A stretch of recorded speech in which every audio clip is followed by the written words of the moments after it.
Avant de commencer la vidéo, je voulais me faire un peu de pub pour mes différents réseaux sociaux. Alors ça c'est mon Instagram, leroidera.yt, ça c'est mon Snap, lerat-gondin, et ça c'est mon Twitter, @leroidera. Voilà, maintenant moi je suis content, j'ai fait ma petite pub, on peut commencer. Salut tout le monde, aujourd'hui on va parler d'un sujet qu'on m'a énormément demandé, les pranks. C'est plutôt difficile d'en parler et de ne pas tirer sur l'ambulance quand on parle de ce sujet, et c'est pour ça que je vais essayer d'être le plus complet possible en un minimum de temps. D'ailleurs, je vais parler d'une certaine catégorie de pranks, celle qui incite au clic, proche de la limite du raisonnable et qui a pour seul et unique but de te faire cliquer. Mais je suis aussi conscient qu'on est libre de faire ce qu'on veut et d'apprécier le contenu qu'on veut, ce qui est tout aussi mon droit. Bref, après vous avoir prévenu, commençons. Alors un prank c'est simple, c'est une caméra cachée, c'est vieux comme le monde, pas besoin de vous décrire ce que c'est. Sur YouTube c'est réellement devenu une catégorie à part, comme d'habitude ça nous vient des États-Unis qui sont envahis de ça. Il a pas fallu beaucoup de temps pour que ça arrive en France. Quand au tout début de la vidéo je vous ai dit que je parlerais de celles qui sont à la limite du raisonnable, ce n'est peut-être pas clair pour tout le monde. Je vais donc vous montrer ce que j'entends par là. Vous quand vous entendez caméra cachée, vous voyez Rémi Gaillard ou les trucs qu'on voyait sur TF1 quand il y avait rien à la télé. En général c'est plutôt bon enfant et fait pour faire rire, voire même pour certaines très intéressantes quand on met des gens dans des situations où il faut faire des choix par exemple. Et comme toute bonne chose qui marche, les gens forcent le délire jusqu'à plus possible. Le but maintenant c'est de choquer, de surprendre, de donner l'impression d'être quelqu'un qui en a sous le pantalon. Bref, de se faire passer pour quelqu'un et en même temps de ramener un maximum de monde sur sa chaîne, avec le minimum de créativité au travail. Je sais qu'actuellement vous devez vous demander mais de qui il veut bien parler. Et je peux vous assurer qu'il y en a beaucoup. Je vais vous montrer quelques chaînes pour que vous compreniez le réel problème. On va commencer tout doucement avec une vague de très jeunes youtubeurs. Maxime Sky, 14 ans et bientôt 100 000 abonnés. Il a vite compris après l'énorme buzz d'Ibra TV que ce qui marche c'est les pranks. Et ce qui marche surtout dans les pranks c'est celles qui sont à la limite sur les tics. Par exemple, on peut sans aucun problème faire une vidéo où je lui fais croire que je me suicide, en simulant une mort digne de Marion Cotillard sur le carrelage de ta chère mère. Tu t'amuses à prank alors qu'il faudrait mieux réviser le brevet que t'auras en fin d'année. En plus de faire certainement honte à ta mère, tu te ridiculises devant des milliers de personnes. Ce qui personnellement m'énerve beaucoup. Ramener ta famille et tes proches en général dans un contenu aussi critiquable que ça, avec autant de personnes qui peuvent vous regarder, je trouve ça vraiment irrespectueux pour ta mère. Mais bon, au point où on en est, tu fais aussi croire encore à ta mère que tu fumes de la drogue. Je vous invite à regarder de vous-même, c'est vide et plat, c'est même pas drôle objectivement. Mais le but en faisant ce genre de vidéo, c'est pas du tout de faire rire ou prouver quelque chose ou encore reprendre confiance en soi ou même partager quelque chose qui nous passionne. Non.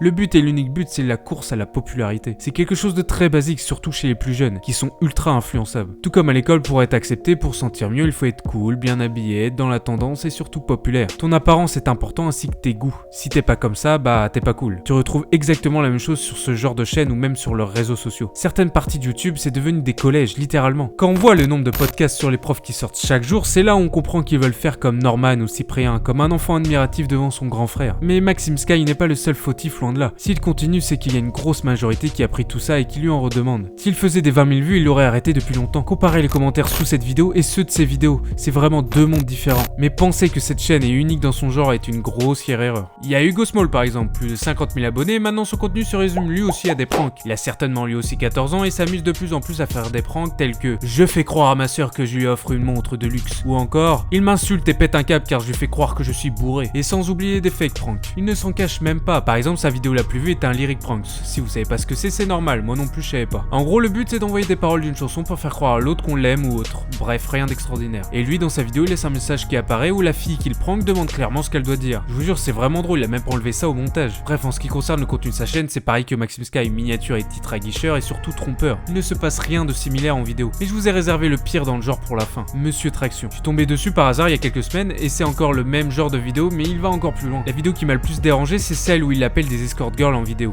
D'ailleurs après que la vidéo a fait ses vues, il a changé de titre qui était du genre j'appelle des prostituées et ça tourne mal. Donc dans cette vidéo, pour vous résumer, ça sera plus simple si je vous passe des extraits audio pour que vous compreniez mieux. Ouais, allô? Ouais, là j'ai vu ta candidature là. Ouais, c'est comment? Allô? Oui. Ouais, c'est comment là? T'es chaud ou pas? Ouais, vas-y, dis-moi, tu prends combien? La demi-heure, elle est à 100 € et l'heure, elle est à 150. Ah ouais, t'es une pute toi. T'as dit quoi? T'es une pute. Mais tu crois c'est quoi? Ouais, c'est la crise, mec, c'est la crise ou quoi? Pourquoi tu vois ton corps là? Je fais la meuf comme ça là. T'as dit quoi? Arrête de faire la meuf. Mais Tu vas faire quoi? Ah, pourquoi tu vends ton corps? T'as pas d'argent quoi? Eh, je vais te fouetter, hein, je vais te fouetter.